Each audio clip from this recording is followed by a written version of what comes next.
Edo State, a land of great opportunities, a gathering of great natural talents, natural resources, with a history marked with innovation and achievements that have been admired by the world for centuries. A people with a continued history of good leadership and ingenuity.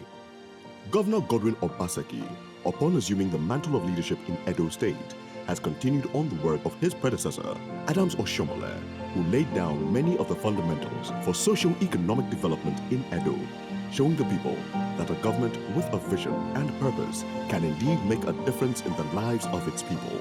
So, what has changed in this new administration? I am just leaving an agenda for change, an agenda set out by my party, the All Progressive Congress.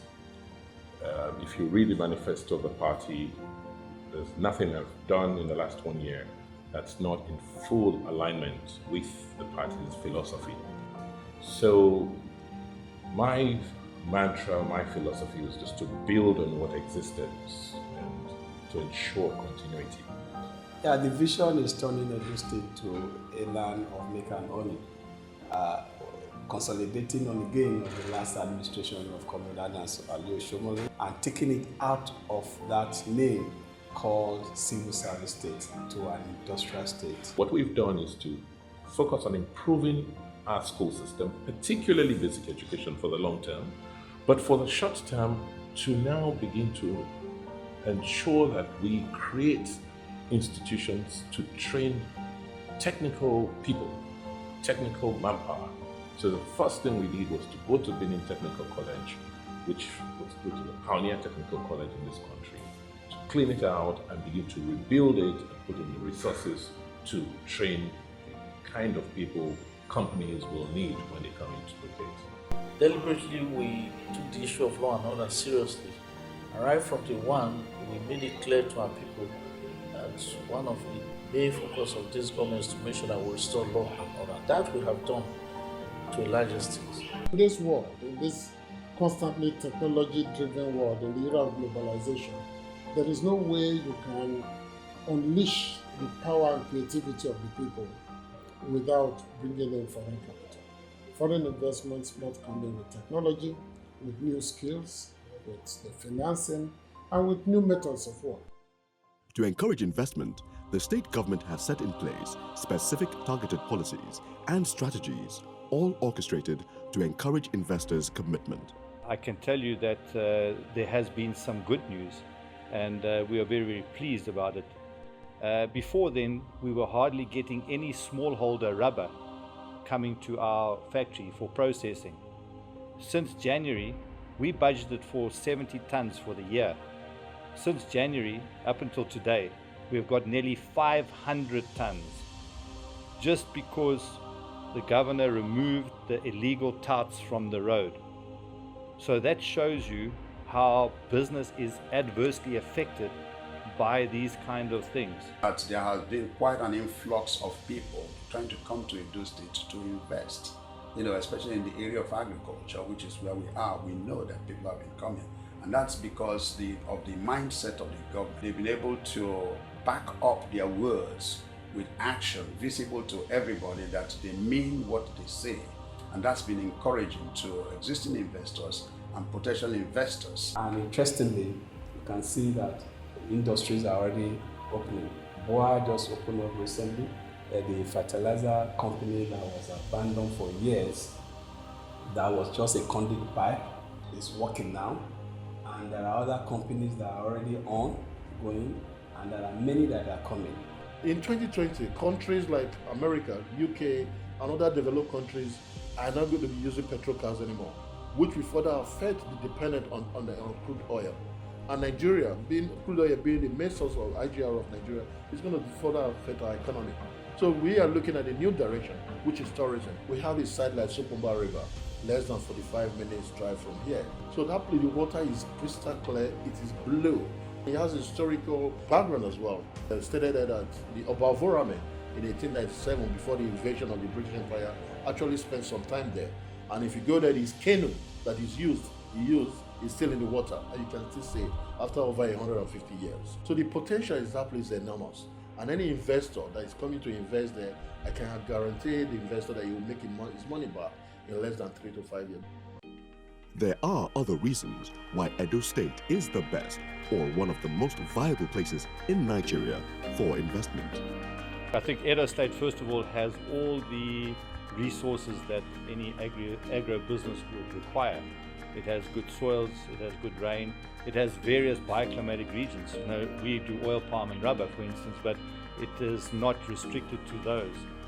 The whole of Edo State lends itself very well to being an agro-industrial zone. We have traveling around all over Nigeria. Why we finally choose Edo State to do our business? Because first one is location. Edo State is close to Lagos, like it's 350 kilometers from here to Lagos, and it's very close to the main market, Onitsha market. So that's why we choose our company for here. Most persons do not realize that Edo is actually the energy hub of this country. Virtually all the major lines from the south, they have to go through Edo to be evacuated into the national grid. The Azura Power is here, the independent power projects are here. This is what industries need to do business. As part of the administration's vision for the future, there is a plan to establish a seaport at Gelekele and also to create industrial parks across various locations in the state. It's a multi-billion-dollar investment in Edo State. It's going to warehouse so much of the economic potentials that we've long desired as a people, opening up the economic space, opening up the industrial space, opening up the energy space for Edo people. Edo State currently carries maybe 60% of the traffic of all exports that goes to Lagos and eventually gets exported. Why will I travel 300 kilometers more when there's Gelegele seaports? We are still import some raw material. We import it from China. If government can do a industry park, and which some company can produce the raw material, which can supply to our company, it can help our company to reduce the cost instead of import raw material from China. There has also been a deliberate effort to improve on the ease of doing business with this administration. This includes easier access to decision makers. I didn't know His Excellency before January of this year. And today, I'm collaborating with his administration in achieving his goal for a rebirth of agri in Edo State. If your business concept keys into the program, the larger objective of the state, then you have a willing and ready partner in Edo State. Edo State has shown that it's a partner with industry. It supports investments and it helps you grow your investment. It provides a conducive environment for businesses to invest, especially for production facilities like ours, for manufacturing, and there's always room for partnership. The government is open to discussions, and that makes it more feasible for us to come to Edo State. We were actually going to start a plant in another location, and we had actually started. But the environment, when we compared that location to the Edo State environment, the Edo State was so friendly and enabling, we've actually transferred the project there. That is a major factor to take note of. So if Dangote is investing anywhere, you go and have a second region or something good there. With a combination of raw materials from agriculture, raw materials from mining, availability of electricity and gas and water, we have to be the industrial engine of Nigeria. If we are not, then it's our fault. So the future of Nigeria is inextricably linked to the future of Edo State. That is why we are in a hurry to propel our country, and that effort must start with what we do in Edo State. Building a sustainable future for our children and the nation starts now. Let's move forward together in manufacturing, agribusiness, digital services, food processing, and infrastructural development. We are envisioning the future.